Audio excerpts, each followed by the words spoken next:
Secretary for Repairs of the Breach. I wanted to thank members of the press for joining us today. I actually wanted to give you a couple little housekeeping details. If you have any questions for any of our member of our panelists, please put them in the chat box that is available for you, or you could just send them to me directly. And once the session is over, you will be allowed to be brought in to ask your questions. Thank you. And now I will pass it to Pastor Jackson. Thank you, Yolanda. Good morning to the press. I'm Alvin O'Neill Jackson with Poor People's Campaign, and we'd like to welcome you to this press conference on violent mobs and the pandemic. The Poor People's Campaign shines a light on a way forward on MLK Day. The co-chairs will be sharing with us, as well as national faith leaders. I'm going to ask Rabbi Rick Jacobs to start just with his name and title, and then we'll move around, ask Reverend Casimir Brown and Dr. Adam Barnes to lead us in just getting everybody introduced, and then Bishop Barber and Dr. Liz. Rabbi Jacobs. Thank you. Good morning. My name is Rabbi Rick Jacobs. I lead the Union for Reform Judaism, the largest and most diverse Jewish movement here in North America. Thank you. Next, we will have Reverend Dr. Terry Hord Owens. Hello, I'm Reverend Terry Hord Owens, the General Minister and President of the Christian Church Disciples of Christ in the U.S. and Canada. Thank you. Next, we will have Dr. Winsler Knowsley. You're on mute, Dr. Nosey. Yes. Okay, good morning. My name is Winsler Nosey, spiritual leader with the Apache Stronghold in Arizona, the San Carlos Apache tribe. Good morning. Good morning. Next, we will have Reverend Dr. J. Herbert Nelson. Reverend Dr. J. Herbert Nelson, Stated Clerk of the Presbyterian Church, USA. Thank you. Next, we will have Reverend Dr. Susan Frederick Gray. Hi, I'm Reverend Dr. Susan Frederick Gray. I'm the president of the Unitarian Universalist Association, representing congregations across the United States and abroad. Thank you. Next, we will have Reverend Dr. John Dohar. Hello, John Dorhauer, General Minister and President of the United Church of Christ, one of 64 united and uniting communions around the world. Thank you. Next, we will have Imam Omar Suleiman. You're on mute, Imam Suleiman. You're on mute. Thank you. Good morning, everyone. Imam Omar Suleiman, the founder and president of the Yaqeen Institute for Islamic Research, also the resident scholar at the Valley Ranch Islamic Center, member of Faith Forward Dallas at Thanksgiving Square. Thank you. Next, we will have Joyce Ajaluni. Good morning, everybody. Yes, Joyce Ajaluni, General Secretary for the American Friends Service Committee, Quaker organization, century-old, working globally here in the US and around the world. Thank you. Next, we will have Reverend Kelly Hudlow. Yes, I'm Kelly Hudlow, a priest in the Episcopal Church and a member of the Alabama State Committee of the Poor People's Campaign. Thank you. Next, we will have Reverend Claudia de la Cruz. I think you're muted. Yes. You're unmuted now, Reverend Cruz. Unfortunately, we can't hear you. Can you try? Okay. Yes, now we can hear you. Great, sorry about that. My name is Reverend Claudia de la Cruz. I'm Executive Director of the People's Forum in New York City and a member of the National Steering Committee for the Poor People's Campaign, a national call for more Bible. Thank you. Next, we will have Reverend Rodney Williams. My name is Reverend Dr. Rodney Williams, pastor of the Swope Parkway United Christian Church in Kansas City, Missouri, president of the Kansas City, Missouri branch of the NAACP, and a member of the Poor People's Campaign National Steering Committee. Thank you all for being here today. Bishop Barber and Dr. Liz. Good morning. Good morning. This is Bishop William J. Barber, the second president of Repairers of the Breach. and co-chair of the Poor People's Campaign, along with my dear sister, the Reverend Dr. Liz Theo Harris. You see my picture up, I'm not on live, but I am with you verbally. I wanna thank some of the most powerful, loving, and thoughtful religious and moral leaders in the nation and in the world who deeply care about this world and people for joining us this morning to really make some comments about how we move forward, how we address our pain. And we have said, we are saying together that there must be love connected to justice, there must be light deeply rooted in truth, and we must have leadership with a moral agenda. This moment in our nation is not about left versus right or centrist, and it should not be about Republicans versus Democrats and independents. The question is really not can parties be, but can America be? Can she be what she's promised to be? And can she be, as Langston Hughes once said, what she ought to be, but has not ever fully been yet? We are very clear, and our deepest religious and moral documents tell us that there is no way, over and over again, the scriptures tell us, for ultimate healing in a nation without breaking the chains of injustice and get rid of exploitation. Jesus told us that a nation that's going to truly be healed and great must start at the bottom, the least of these, and would be judged by how that nation treats the poor, treats the hungry, the sick, the stranger, and those on the margins of life. But even our Constitution tells us, we often talk about healing a nation. And sometimes people don't understand that to heal a nation, you must first address the sickness in the body. That true healing and unity is not merely just us lowering the tone or getting along. It is about us changing direction, which is why our Constitution starts within the preamble, the establishment of justice. And then second is ensuring domestic tranquility.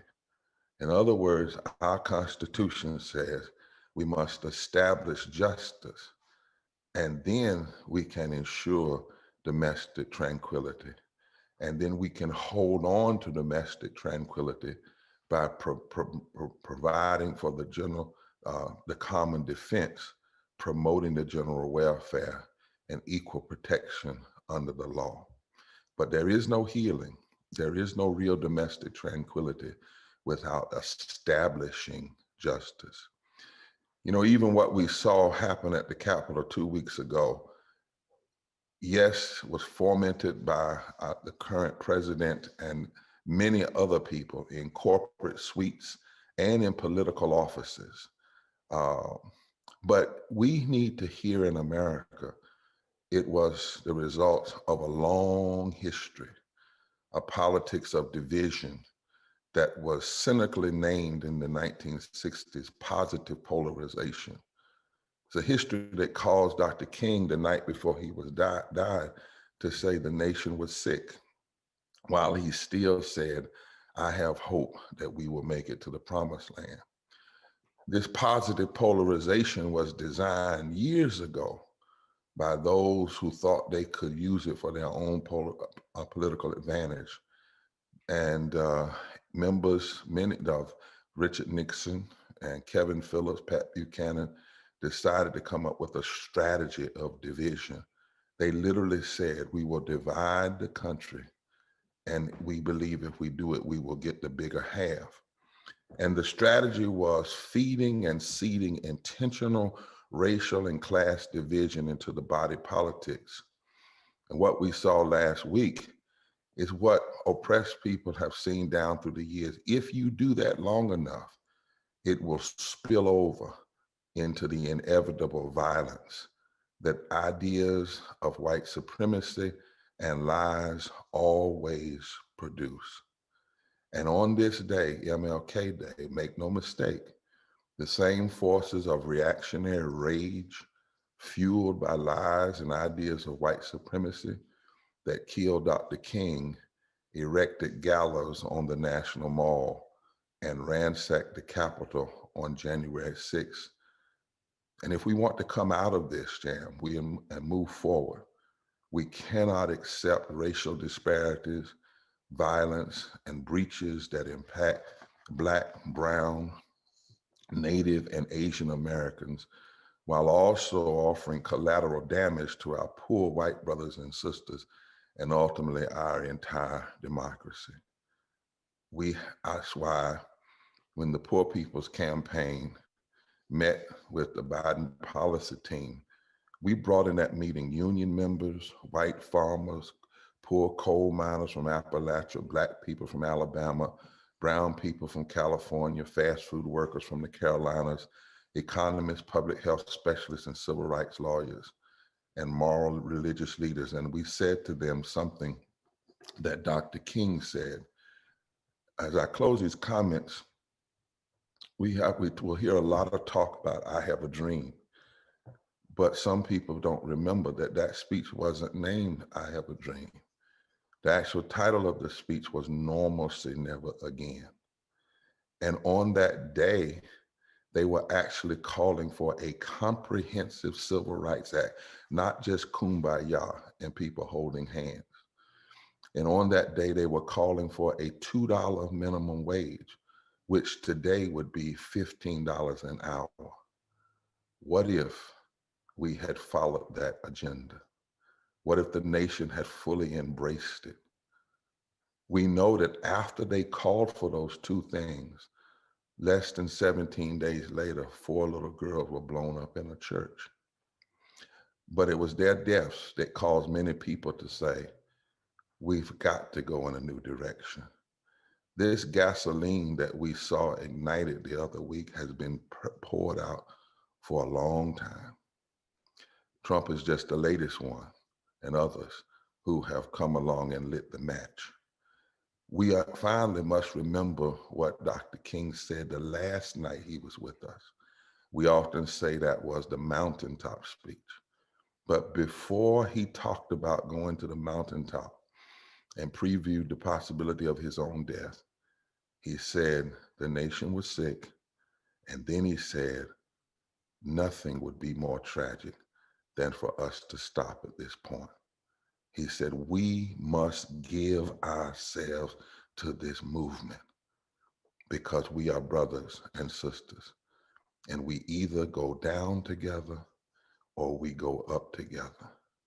We must give ourselves to this movement.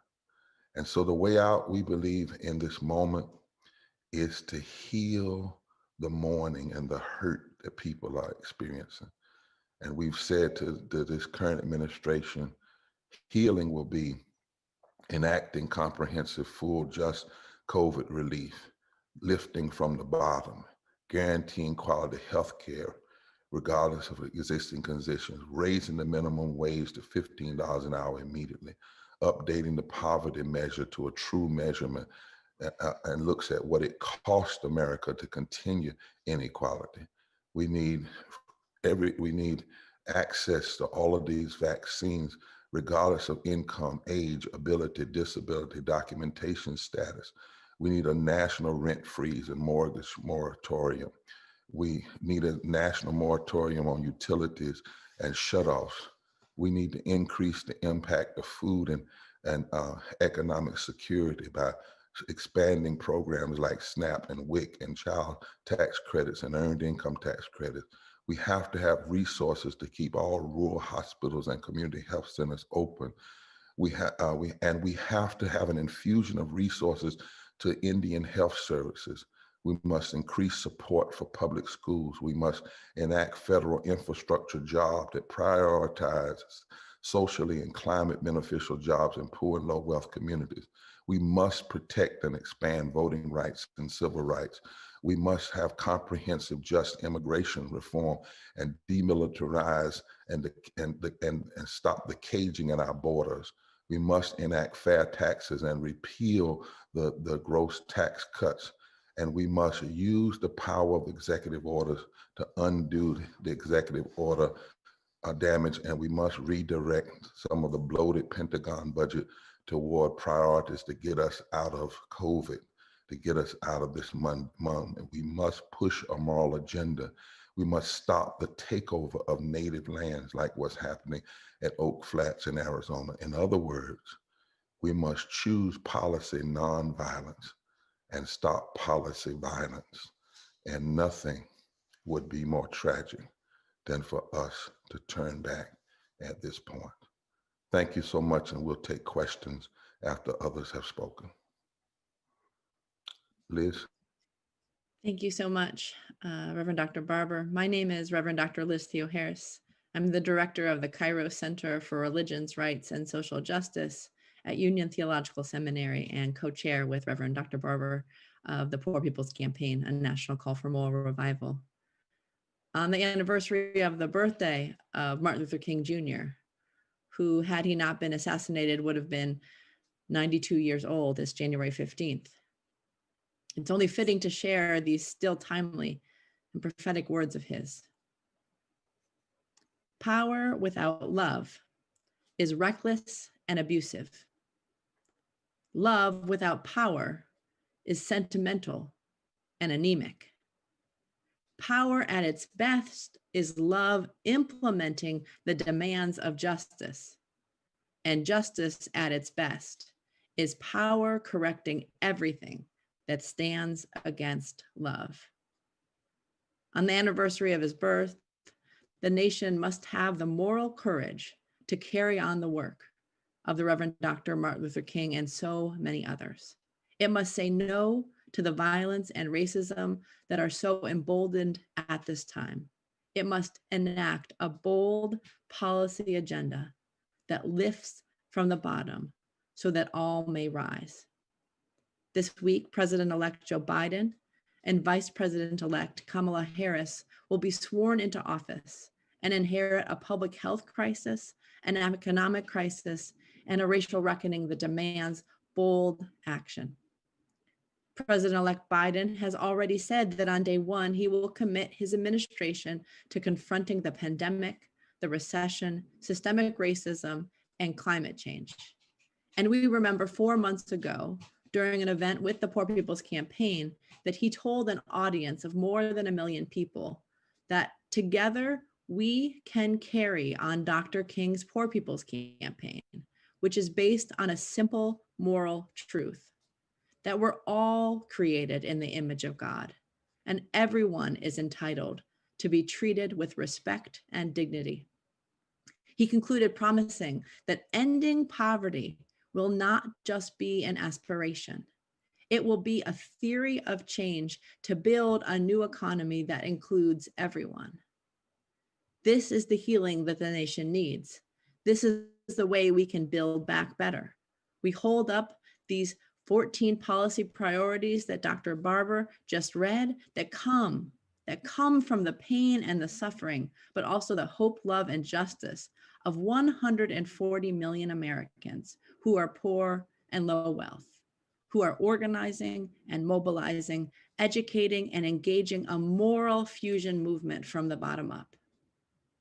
These policy priorities address racism, poverty, low wages, the lack of healthcare, immigrant rights, indigenous rights, the destruction of the earth, the violence of a war economy and militarism, and they must be enacted in the first 100 days.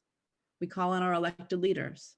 We call on our entire society to do what the signs held at Dr. King's memorial read. Honor King, end racism, end poverty, end injustice. We call on all to move with us forward together, not one step back. Thank you for being with us today. Thank you, Dr. Liz. We have printed statements for the press from the participants on this call. Could ask just a few of you to share your statements or a portion of your statements from Terry Hoard Owens, Dr. John Dorhauer, Reverend Dr. J. Herbert Nelson, Rabbi Rick Jacobs, and Dr. Nosey, if you would just share a portion of your statements. Reverend Terry. Thank you, Dr. Jackson. On January 6th, the U.S. Capitol was violently, intentionally assaulted by a mob bent on destruction of not only the processes, but the places and even the people who lead our democracy. For generations, marginalized people, including Black and Brown people, Indigenous people, women, immigrants, and the poor have stood on the promises of the Constitution in order to call the nation to account, to ensure that there's liberty and justice and tranquility and prosperity for all, to call America to make good her vision. And in seeking to claim the promises of democracy, the marginalized have either been attacked, killed, or ignored. On January 6th, those who sought to destroy the promise were welcomed and met with very little resistance. And even as we lament, grieve, and pray, we must ensure that such evil is not allowed to stand. Today, we honor Dr. King, this Christian theologian who grounded his nonviolence philosophy in the practice of love, light, and leadership in the service of justice. And as a nation, we must reclaim our moral standing and heed the words of Dr. King, who reminded us that physical force cannot create or organize anything that will stand. Only love and the way of nonviolence can restore America's promise. And so in the spirit of that love, I urge the Congress and President-elect Biden and Vice President-elect Kamala Harris to support this 14-point policy platform of the Poor People's Campaign by ensuring that all of our citizens have enough wages, healthcare, housing, safe environment. We can ensure that America's moral leadership with love and light can fulfill her promises to all her citizens. Thank you. Thank you, Reverend Owens. Dr. John Dohauer. Thank you. The United Church of Christ is outraged, not only by the attack on our nation's capital, but by the permission given by our current president for white supremacists to crawl out of their rat holes and rise up to spew their hatred. And we will continue to resist the vile rhetoric and violent attacks perpetrated by these racist insurrectionists. We denounce the words and actions of a president that fueled the insurrection. We call for his impeachment and pray that Joe Biden and Kamala Harris will help us to all heal from the atrocities and tragedies experienced over the last 4 years. But we remember the words of Dr. King, who said that hate cannot dispel hate. Only love can do that. And so we invite all Americans to seek the better angels within us all and to counter the hatred we have seen and experienced with the love that conquers fear. And so in love, we will feed the hungry. This will be our response to the violence. We will shelter the homeless, educate our children, welcome the immigrant and the refugee, and ensure that no person is treated differently because of their race, gender identity, religion, or economic status. We join all on this call in prayers for a peaceful transition of power and hope that with this new administration comes also a desire to heal the divisions that are tearing families and communities apart. May it please God to bring peace to our land, an end to the racist violence and rhetoric, and usher in the day of the beloved community. Thank you. Thank you, Reverend Dr. J. Herbert Nelson, Presbyterian Church, USA. You're on mute, Dr. Nelson. You're on mute, Dr. Nelson. Okay, all right. Giving thanks and honor to God for this day, we're reminded in these moments that we are looking at a change with regards to the issues of this administration and beginning to look at a new possibility. However, we must be very clear that what is before us is the ongoing residue of the administration that is currently leaving. We have been stripped of many things, including school children who are struggling to get their education, and yet at the same time find themselves in the midst of a pandemic that went out of control and in which we did not pay the attention necessary in order to help not only the children, but their parents who struggled with no jobs and no opportunities to be able to earn income, and stimulus checks that came too late. Right now, we are finding a nation that is struggling on so many different levels. And it is important that we who work for the one who gives us life, health, and strength and offers us grace every day ought to be willing to begin to focus our attention on these particular issues. We are having people who are dying on the vine and who are still struggling to come up from the dredges of brokenness, pain, hurt, and more than anything, an inability to support themselves. It will be important for the Biden-Harris administration in many ways to be able to recognize early on in this battle that this is a struggle for our nation. But even beyond that, for all of us in our communities and throughout this nation to recognize that we must find our way back to defining neighbor as we do in a faith commitment, and particularly out of the heritage that I come from, the Judeo-Christian heritage. And that is that when we begin to talk about the issues of faith, we're talking about the whole company of believers. But we are also talking about those who do not believe and have yet to find themselves a way by which to find an entry into the positive places within their lives and within the possibility of faith. We're calling, in a sense, not just upon the government to do it, but the church must label with the government. And in this particular administration, it is my prayer that the doors will be open, that we might be able to walk with this administration through these difficult times. Again, there is much to be repaired. There are many struggles to overcome, and there's still people who are suffering right now and need the care of people of faith. Thank you, Dr. Nelson. Just a few more, and then we'll be ready for questions. Rabbi Rick Jacobs, Dr. Nosey, and Reverend Claudia de la Cruz, if you speak in that order. Rabbi Jacobs. Thank you. On this day, when we honor the teachings of one of our greatest leaders, the Reverend Dr. Martin Luther King Jr., we are inspired by the ancient narrative of liberation that he loved from the book of Exodus. Dr. King spoke truth to the pharaohs of his day. We must do no less. On January 6, incited by President Trump and egged on by his enablers in Congress, thousands of his supporters stormed the Capitol building in an act of domestic terrorism. White nationalists, some of whom were carrying Confederate flags or wearing anti-Semitic t-shirts, came not to protest, but to overthrow a government that they had been told repeatedly and falsely is illegitimate. In response, we've heard calls for unity and healing, but the prophet Zechariah taught us to love truth and peace. If we only love peace, we will be content with the veneer of unity. And if we only love truth, our world could not endure. So we are commanded to marry love and truth. 7 verses into the book of Exodus, we learn that for better and for worse, a new leader can change everything. Vayakom melech hadash al Mitzrayim, a new king arose over Egypt. In 48 hours, Joe Biden and Kamala Harris will be sworn in to lead America forward. The work before them and us is daunting and morally urgent.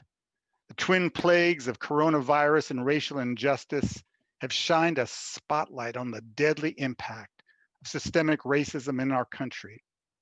140 million poor and low wealth Americans desperately need comprehensive and just COVID-19 relief. We need the new administration to protect and expand the voting rights and civil rights of all Americans. We need to end unjust policing practices that disproportionately target Black men. We need to ensure just wages and compassionate immigration policies. But the new administration cannot do this work without each of us. Like Dr. King, like Moses, we must say, Hineni, here I am, and do the hard work of building support in every community for policies that recognize and protect the divine spark in every person. In the coming 4 years, may the loudest religious voices in our land be the ones that call each of us to be instruments of God's love and justice. Thank you. Thank you, Rabbi Jacobs. I understand, Reverend Claudia, you need to leave a little early. So if you would speak, just say a brief word, and then Dr. Winsler Nosey. Thank you. It is important to remember that 50 years ago, Martin Luther King Jr. said, we have occupied or come to this space, this hallowed spot, to remind the United States of America of the fierce urgency of now. We have no time to lose. Our livelihoods depend on it. Our generations depend on it. On January 20th, the Biden administration will take the presidency of the US. This post-Trump period does not mean that Trumpism has left. We will have a period of characterized by a profound social and political polarization, multiple crises, and continuous attacks on the poor and dispossessed. And what we are demanding, this moral and economic agenda of the people, is not only of moral necessity, it is of outright imperative need for the guaranteed livelihood of communities across this nation. It's been far too long, and it is pending business that we've had for hundreds of years. And it is not lack of resources, but lack of political will and lack of prioritizing our lives over profit. It is time for us to continue to move forward this people's agenda, this moral agenda, with a profound understanding that our people are destined and determined to win. Thank you, Dr. Claudia. And we'll conclude our speakers with Dr. Winsler Nosey from the Apache Stronghold. Dr. Winsler. Yeah, the Jane, Chichepegostek Kunin Yako, the Chonhi Nalinakle. Thank you. What that means is that this morning I descended down from our holy mountain to be with you all today and speak, as well as it's a reminder that we speak of what is bad in this world, that Nalinakle means that it'll be a poof and disappear. And the people, our people, we talk of a time of a beginning, the beginning of our leaders, the beginning of our holy people, when the newcomers came to the land and a ball rolled to one of the child, and go to Yashem, Geronimo mentioned to the people and said, if you touch it, you'll forever change, because what it carries is the disrembling of the earth, in that you'll no longer have ties to the mother. And so it's very important that we understand the very beginning, because the beginning will really dictate the future. And that's why I said it's always important to know the first chapter. It's like you cannot understand a book if you read second, third, fourth chapter. You have to read the first chapter and how all this evil came and what it is today. Our people have already prophesied a day that we have witnessed in DC, that the ugliness of this country will finally surface to the above. But now, will the people really start the road of healing? Will the people really commit themselves to what is holy and what is sacred? And today in Arizona, over 160 years for us, it started 160 years ago when the people came here finding gold, copper, silver, and then began to torture the people through federal policies. And now, 160 years later, we're facing that today. This year, once the federal court assigns the hearing, that religious belief will be on the floor of this United States of justice to determine if our religion is really a religion. And so to me, as far as being suppressed, the injustice is still occurring. And so again, what are we going to all do? Because we believe that everybody has a right. As the way we're told is that it's like trails that go to the top of a mountain. They all lead to the same place. It is not one for the other to step on the other. It's sad that America's English words have defined our religion as though it's not religion. We are religious people. And so I stand with all of you in this healing. And as I said many times, as long as we're on the road of healing of this country, then it's important that we all stay together and be on the narrative that should be said and consistently hitting Congress, the presidencies, because these are politicians. And I've been among them for over 36 years, and they've changed and changed and changed their positions. So it's important that repetition of where we stand is really important to continue. Ahia, thank you. Thank you, Dr. Winsler. Thank you. Just before we take questions, Bishop Barber, if we could maybe have Imam Suleiman just say a brief word before we take questions. All right, thank you. Thank you for that. I want to begin by pushing back on the assertion that what we saw is not America. We can't fix our problems unless we're honest about them. What we saw has been America to many Americans for a very long time. In front of our mosques in Dallas, we've had regular armed white supremacists point their rifles at us for 5 years now. And guess what signs they were carrying before they wore the MAGA hats? Ted Cruz signs. And it was after he suggested that Muslim neighborhoods needed to be patrolled, along with now Congresswoman Beth Van Dyne, who was the mayor of Irving at the time, suggesting we were operating secret Sharia courts in Texas. The names on the signs have changed a few times, but the ideology of white supremacy that underlies them has been the same. I've watched commentators, many who would consider themselves liberal allies, make remarks about how this looks like Syria or Iraq. And no, it looks like America. That doesn't mean it's what America has to be. When we came together in rejection of the Muslim ban at the start of this horrendous presidency, we chanted in the airports together, "Tell me what America looks like. This is what America looks like."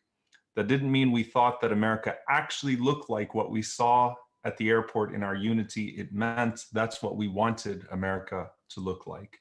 It was a statement of aspiration. And so I want to be clear that as America faces the three-headed monster today of poverty, racism, and militarism in full force, in regards to poverty, the poor have only gotten poorer and been told that their lives matter less by policies and bailouts that prioritize the rich over them. In regards to racism, the police continue to shoot unarmed Black men dead, and immigrant children continue to live in fear of cages and ICE thugs, while Muslim prisoners are force-fed pork in ICE cells and white supremacists get organic food.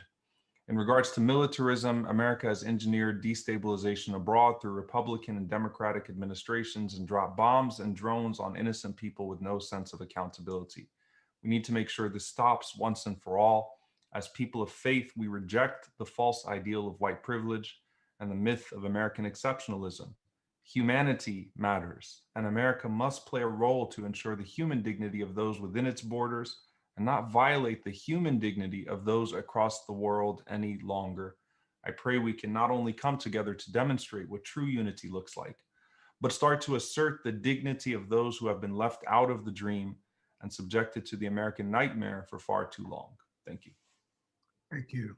Thank you, Omar Suleiman, Bishop Barber, and Dr. Liz.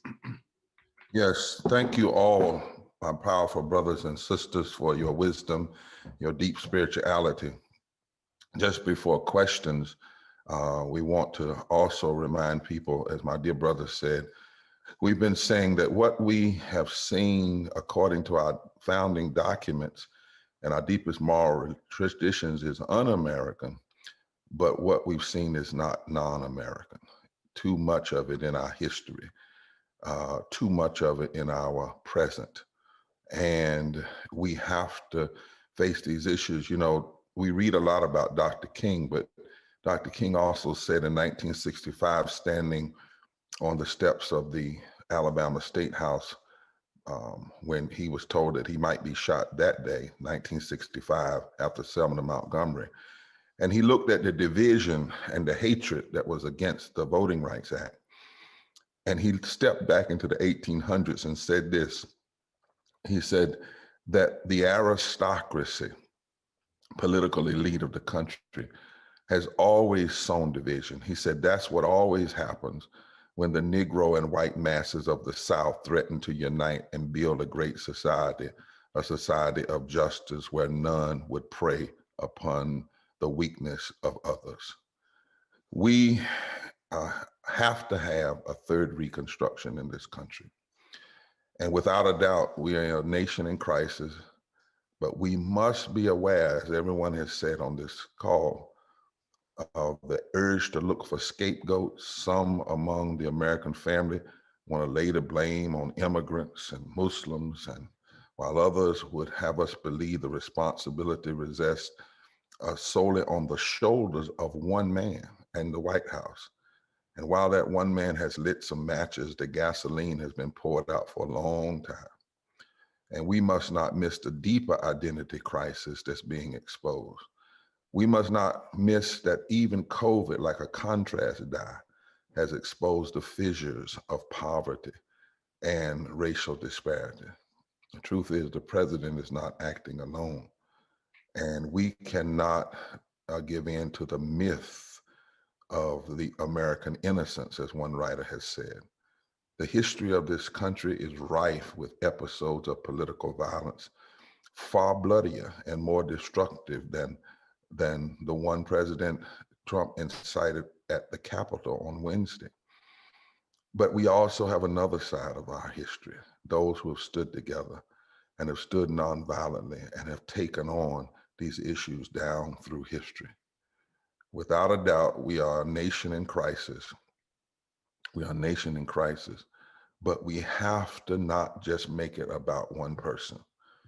We have to not just make it about one person. We have to recognize that this idea of dividing and polarizing the country has a long and intentional history. It has come from corporate suites. It has come from pulpits. It has come from political offices. It has come even from people who dislike the way Trump lit the fire because they didn't plan to light it. They just poured the gasoline. But now that it's all out in the open, we as people of faith are saying, let's face it and fix it. Let's face it and fix it. And we cannot fix it. We cannot heal this nation without facing the 5 interlocking injustices of systemic racism, systemic poverty affecting over 140 million people before COVID, the ecological devastation, denial of healthcare, the war economy, and the false moral narrative of religious nationalism that has too often sided with the polarization and the division rather than prophetically standing against it and calling us to a better place.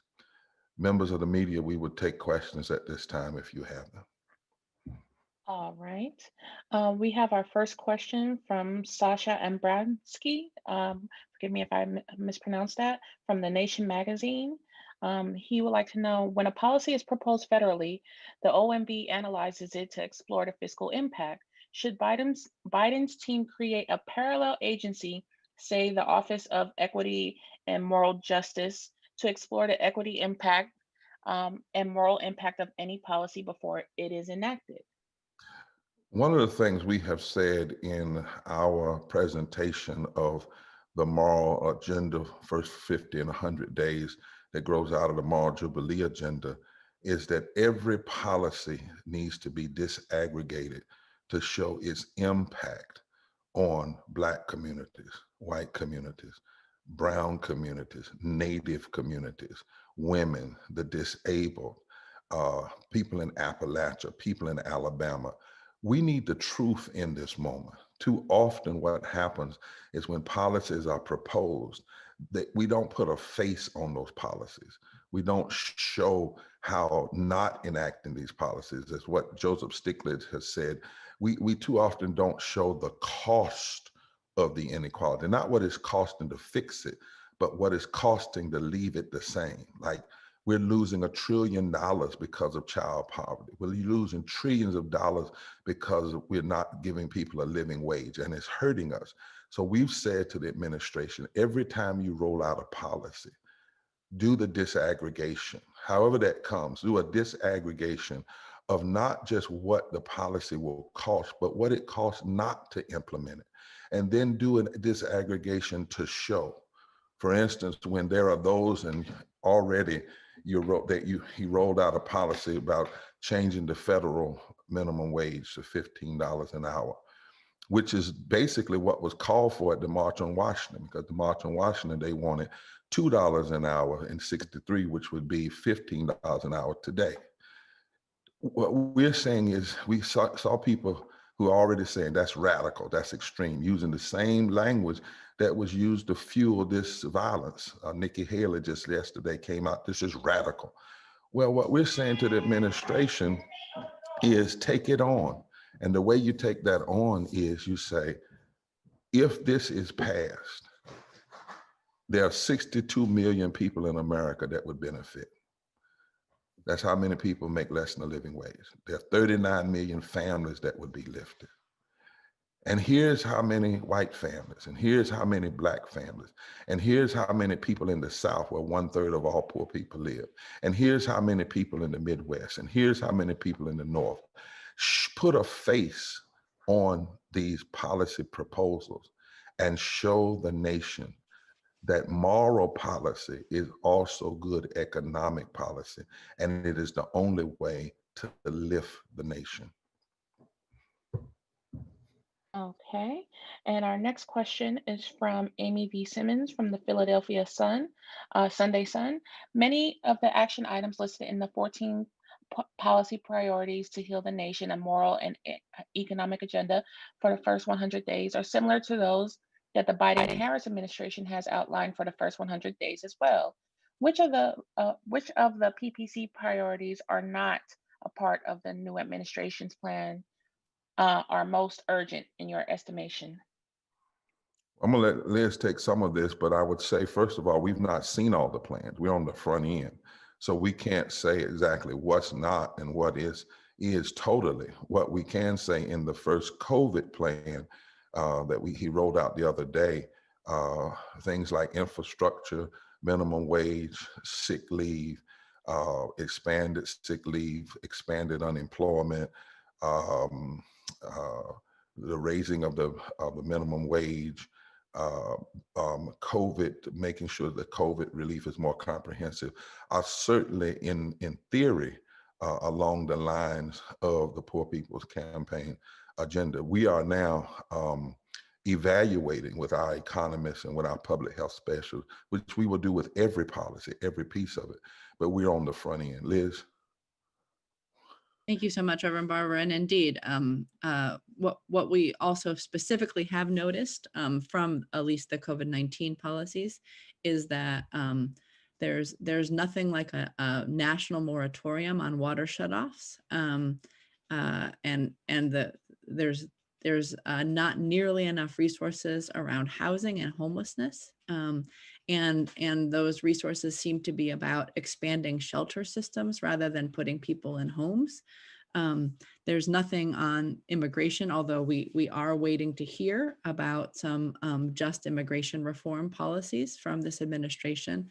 And connected to even the question that came right before this, what we know that's missing, both from this COVID priorities and from many of the policies that we passed, is collecting and monitoring indicators, disaggregating the impact. They have not been collecting anything to do with people that are in poverty by income, including also further monitoring and collecting of information about race and age and disability as it impacts COVID, but indeed, we can't engage in moral policy when we don't know how it's impacting people. But there's still much to be done, and we welcome and appreciate some of the bold visionary policies that are being put out.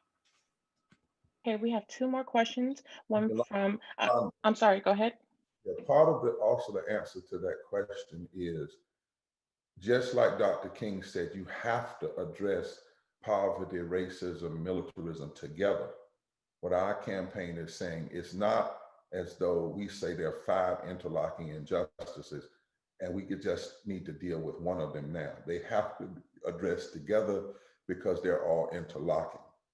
For instance, we spend 54 cents of every discretionary dollar in the war economy right now, most of it going to for defense contractors.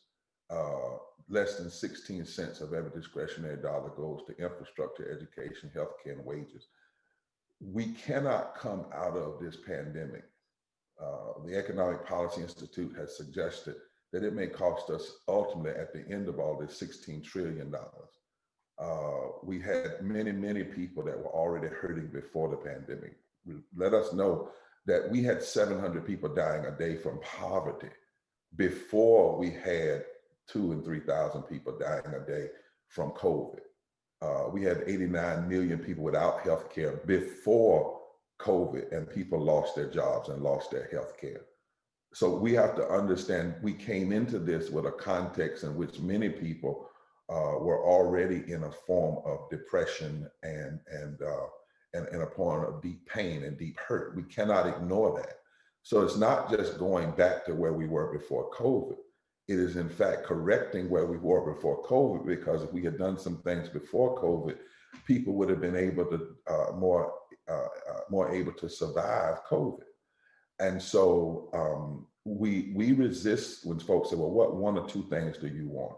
The reality is those who stormed the Capitol the day, those who've been arguing and fighting for retrogression, they keep talking about they want to take back the country. They mean all of it, every aspect.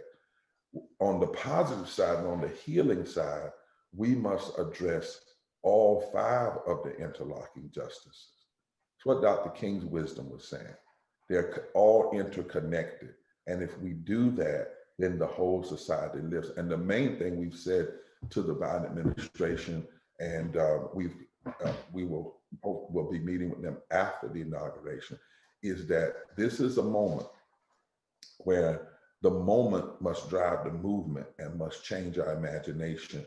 And we must lift from the bottom, lift from the bottom. That's one of the reasons why Liz and I, this campaign came out early, when there were people trying to blame what happened at the Capitol on poor folk. Those are not poor and low wealth people. We have data that clearly says poor and low wealth people voted 55% in this past election for a new administration. 55% of poor and low wealth people. 6 million more came into the electorate because they want change, and they heard at least a little bit. They heard the talk about living wages and health care and dealing with systemic racism. And poor and low wealth people of every race, creed, color, and sexuality have said to us all around this country that what they want is not normalcy. What they want is fundamental reconstruction and transformation. And guess what? If we do it for poor and low wealth people, the whole nation, the entire world is made better. Last two. It's actually just one now. Let's see here. We have a question from Angela Tuck from the Southern Poverty Law Center. How can large corporations like Amazon and Walmart, in addition to raising their minimum wages, help improve the nation's economic disparities? Well, one of the things that those great corporations, can do, and I'm going to ask my dear friend, UCC brother as well, if he wants to take a shot and at some of this. But one of the things that corporations can do is not only raising minimum wage. Corporations can support universal health care for everyone. Corporations can invest and build in poor and low wealth communities. Corporations can pull back their resources from extremist support. You know, we have to admit that a lot of corporations have been supporting people who've been spewing this gasoline of division. They've been supporting networks. They've been supporting candidates. We saw a whole lot of corporations suddenly pull back from Trump after what happened on Wednesday, but in a real sense, should have pulled back long before then. We have persons that work with the Poor People's Campaign, corporate leaders who are starting to recognize that you know, addressing these interlocking injustices will not be bad for the economy, will not be bad for corporations, but actually will be good. That will be good for the uplifting of the entire nation. And so corporations, Franklin Delano Roosevelt once said, when he was trying to raise the minimum wage, and many corporate leaders decided to stand against him, decided to even fund a false religiosity that argued that things like minimum wage and healthcare were quote unquote socialism.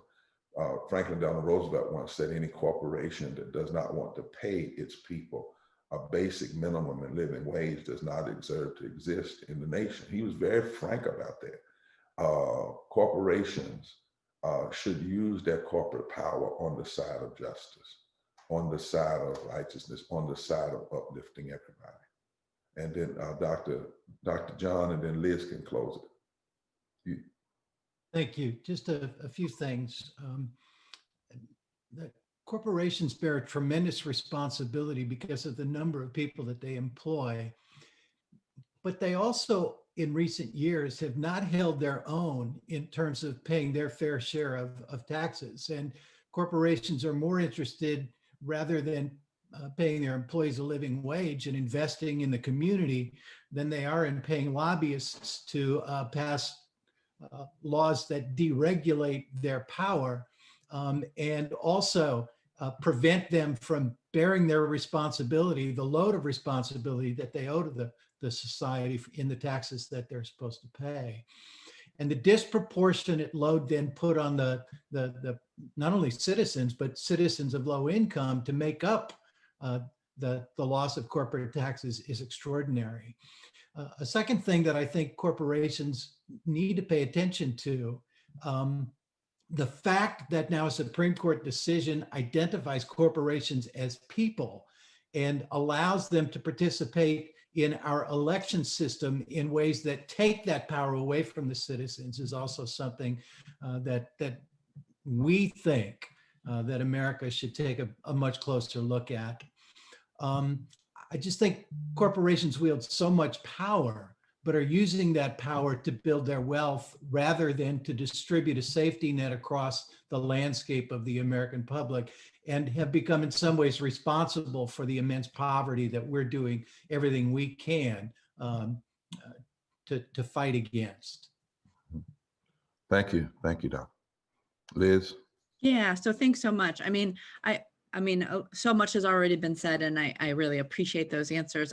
I would just want to point out that some of the richest in our society have been able to profit off of this pandemic, and that's because of policy, that's because of economic practices, and that's because, you know, rather than doing what Reverend Dr. Barber said, many of our corporations are using their power for exploitation and for inequality, and not for good. And so, you know, I think in addition to raising wages, allowing and encouraging workers to organize and form and join very, very strong unions, in addition to raising wages, stop lobbying against the expansion of healthcare, stop lobbying against paid sick leave and other protections, and advocating for a fair taxation system, right? A fair taxation when those that can pay the most, including these corporations, you know, what the money that the richest billionaires in the world have made over this pandemic is $1 trillion. That is profiting off of people you know, suffering, and instead what could happen if we had a fair taxation system is that people could enjoy the fruit of their labor and could in fact live full and whole lives, and that indeed, as Dr. Barber said, when we lift from the bottom, everybody rises, including these companies, including these business leaders. And so I really appreciate the question and all of the thoughtful questions.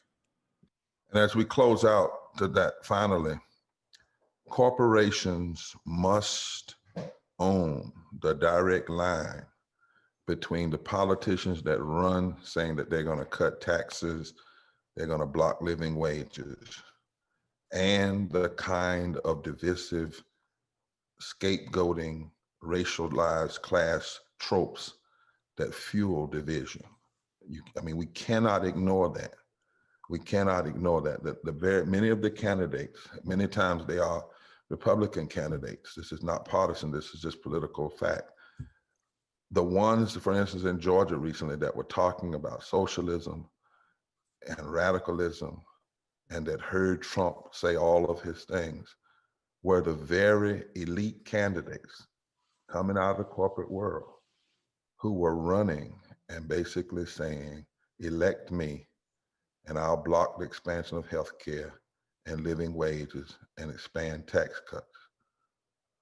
We cannot, corporations must disassociate themselves with that and instead associate themselves with, if they don't want to be partisan, they at least ought to join us in being prophetic and standing on the side of justice and lifting everybody, and especially the people who help make their wealth, because their wealth cannot be made without the people, and it should not be simply extracted from the people.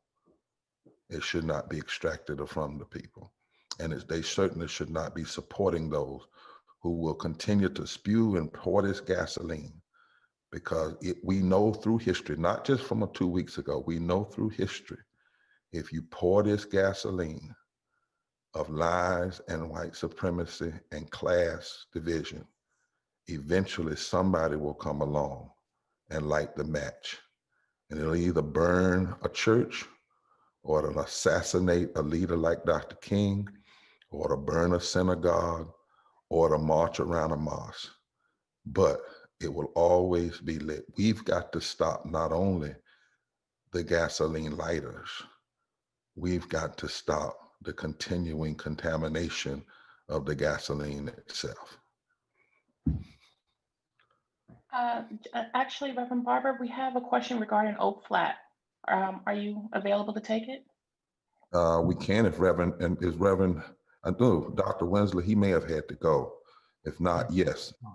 Okay. This is from Deborah Kroll from, let's see here, from the Arizona Republic.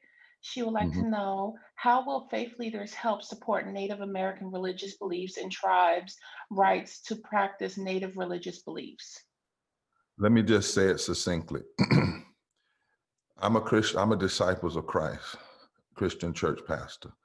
I would not stand by if a corporation in collusion with the government tried to tear down the sacred spots of the Christian faith. We have Jewish people here, Rabbi Rick Jacobs. I know that my Jewish brothers and sisters would not stand idly by if a corporation just for profit would try to tear down the sacred religious sites of the Jewish community, whether it be Mount Sinai or other sacred places. We have Muslims on this call, and I know that they would not stand by if they saw corporations and government in collusion to destroy Mecca or to destroy a mosque. There's not one group of faith people that would stand by and not stand against this attempt. What the government under the Trump administration is trying to do with this corporate iteration is to destroy the most holy site of the birth of Apache religion. We as people of faith have to stand against that and stand with them. The Apache people have a right to the practice of their religion. It is first guaranteed by God, and it is also a promise in our Constitution. And it is unconstitutional for the Trump administration to give sacred federal land to a multinational corporation that is known for its disruption and destruction of the environment and community, and to simply steal it away from the Apache Nation, and in some ways do it in the last few days, the final parts of the last few days of administration, as though it's retaliation because Native Americans turned out in this election and voted and did not support the Trump extremism. We as people of faith must stand with them and support the lawsuit that is now going forward based on First Amendment rights and the right to the freedom of religion. Thank you. Thank you, Bishop Barber, and thank you, panelists, faith leaders, for being with us today. Thank you, press. As we conclude this conference, if I could also share that at 1 o'clock today, Eastern Time, 10 a.m. Pacific Time, we will be convening again an interfaith service of love, light, and leadership. We expect hundreds of thousands, maybe more, to join us. And press and panelists, of course, we welcome you to join us for that service at 1 p.m. Eastern Time today. Thank you all again for being here today.